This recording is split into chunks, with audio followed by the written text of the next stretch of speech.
নিচুতলার কর্মীদের বলছি, কয়েক বছর পর আপনার বাড়ির ছেলে মেয়েকেও কি লেবারি করার জন্য অন্য রাজ্যে পাঠাবেন? তো ভিন রাজ্য নয়, ভিন দেশেও আমাদের রাজ্যের মানুষ পরিযায়ী শ্রমিক হিসেবে কাজ করতে যায়, আপনারা জানেন কি?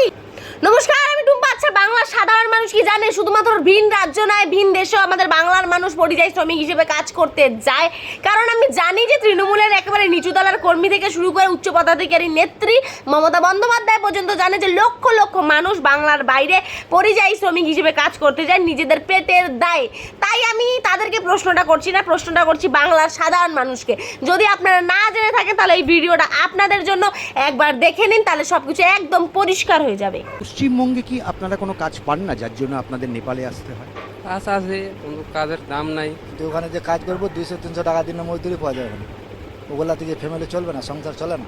এতকাল নেপালের দৃশ্য শুধু নেপাল নয়, ভুটানেও যায়। আমার নিজের মামা ভুটানে কাজ করে পরিযায়ী শ্রমিক হিসেবে।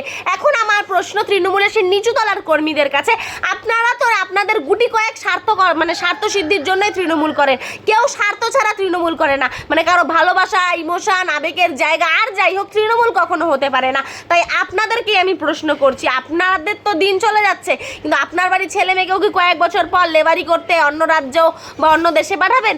যদি উত্তরটা না হয়ে থাকে তাহলে আসুন আমরা প্রত্যেকে ঐক্যবদ্ধভাবে এই শোষণকারী সরকারের বিরুদ্ধে আন্দোলন করি, প্রতিবাদ করি।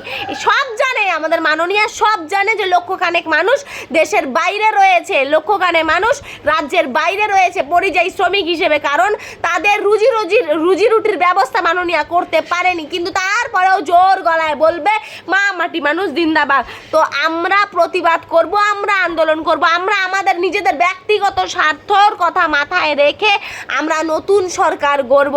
যদি উত্তর না হয়ে থাকে নিচুতলা তৃণমূল কর্মীদেরকে বলছি, তাহলে আসুন আমরা ঐক্যবদ্ধভাবে লড়াই করব।